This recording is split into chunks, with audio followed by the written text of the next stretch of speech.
Halo semuanya, dalam video ini saya akan menjelaskan atau mempresentasikan tugas besar saya. Nah, tugas besar saya memiliki judul Perlindungan Karya dalam Implementasi Undang-Undang Hak Cipta 2014, Studi Kasus pada Industri Musik. Nah, di sini izinkan saya memperkenalkan anggota kelompok saya. Yang pertama ada saya sendiri, Ferdian Suryawibowo, dan yang kedua ada rekan saya, Ilham Akbar Rayalni, yang saat ini sedang berhalangan atau karena sedang sakit. Lalu kita masuk ke bagian daftar isi. Di dalam tugas besar kami ada 8 bagian. Nah, kita masuk ke bagian yang pertama, yaitu latar belakang. Jadi, latar belakang di sini berisi industri musik mengalami transformasi dengan teknologi digital dan layanan musik online yang menciptakan model bisnis baru. Dalam konteks ini, hak cipta sangat penting untuk melindungi pencipta dari plagiarisme, pengundangan ilegal, dan ancaman teknologi. Hak cipta bukan hanya kredensial, tapi juga instrumen rekognisi yang menjaga orisinalitas dan integritas karya seni. Undang-Undang Hak Cipta 2014 memainkan peran sentral dalam merinci hak cipta termasuk hak moral dan ekonomi. Hak moral melibatkan pengakuan formal terhadap keaslian karya sebagai identitas pencipta, melibatkan perlindungan terhadap nilai pribadi, sementara hak ekonomi memberikan otoritas eksklusif atas penggunaan dan distribusi karya, menciptakan manfaat finansial bagi penciptanya. Lalu kita masuk ke bagian selanjutnya, yaitu definisi. Di sini di bagian definisi ada 3 poin.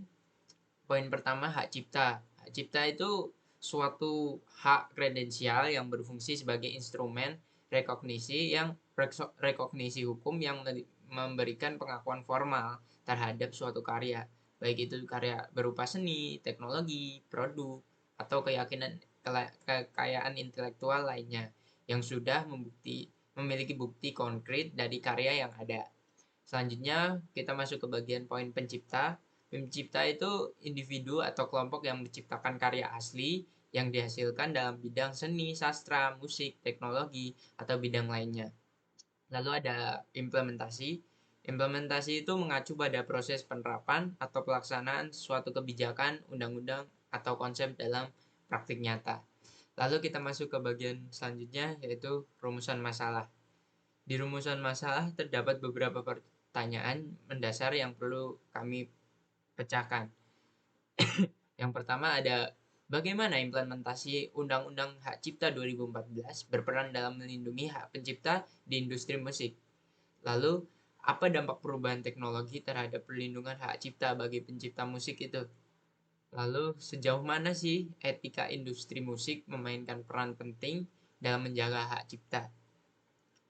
Lalu yang terakhir, bagaimana kasus pelanggaran hak cipta baik itu di tingkat nasional maupun internasional mempengaruhi perlindungan hak cipta.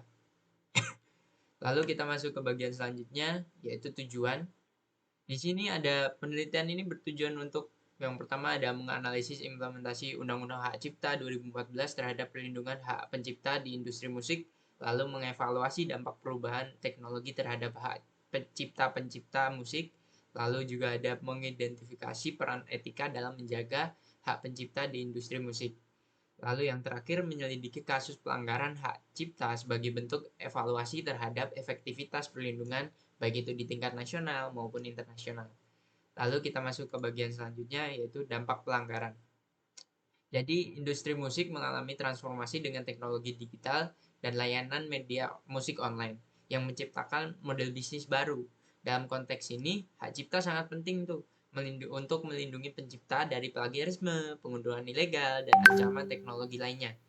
Hak cipta bukan hanya kredensial tapi juga instrumen rekognisi yang menjaga originalitas dan integritas karya seni. Undang-Undang Hak Cipta 2014 memainkan peran sentral dalam merinci hak cipta termasuk hak moral dan hak ekonomi.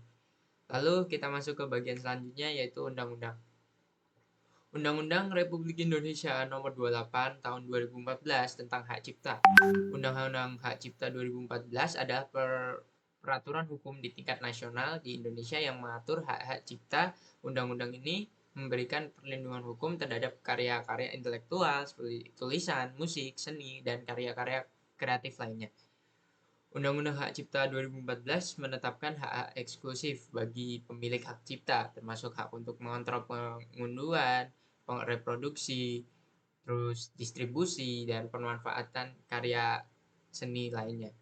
Selain itu, undang-undang ini juga mengatur prosedur perizinan, pelindungan terhadap pelanggaran hak cipta dan penegakan hukum terkait dengan pelanggaran hak cipta tersebut.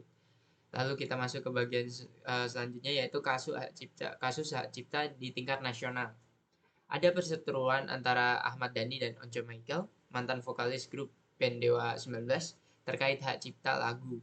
Ahmad Dhani melarang Once untuk membawakan lagu-lagu Dewa 19 dalam setiap pertunjukan pribadinya. Perseteruan ini berpusat pada masalah royalti lagu. Lalu sanksinya, Once Michael merasa bahwa selama ini royaltinya sudah diurus oleh pihak LMKN kepada Ahmad Dhani. Once menyatakan bahwa dia telah melakukan hal ini kepada Ahmad Dhani selama bertahun-tahun dan tidak pernah ada masalah. Meski demikian, dengan adanya larangan dari Ahmad Dhani sebagai pencipta lagu, Once akhirnya menyatakan tidak akan membawakan lagu yang diciptakan Ahmad Dhani di Dewa 19, setidaknya dalam batas waktu yang belum ditentukan. Lalu kita masuk ke bagian kasus hak cipta internasional. Ada Jamie Thomas Reset, ibu rumah tangga dari 4 anak yang tinggal di Minnesota. Ini dinilai telah melanggar aturan mengenai hak cipta dan didenda 62.500 US dollar untuk tiap lagu yang diunduhnya.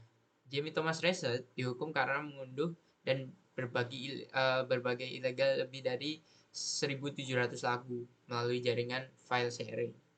Lalu sanksi yang dia dapatkan itu pengadilan awalnya memberikan denda sekitar 222.000 US dollar kepada Thomas Reset, namun jumlah tersebut mengalami perubahan seiring perkembangan kasusnya. Lalu kita masuk ke bagian simpulan. Hak cipta adalah instrumen penting dalam melindungi hak pencipta, mendorong inovasi, dan mengembangkan ekonomi kreatif. Namun penting untuk menemukan keseimbangan yang tepat antara pelindungan hak cipta dan menciptakan lingkungan yang seimbang, berkelanjutan bagi inovasi dan kepentingan masyarakat secara luas. Nah, terus mungkin itu saja presentasi dari kelompok saya. Terima kasih atas waktu dan kesempatannya.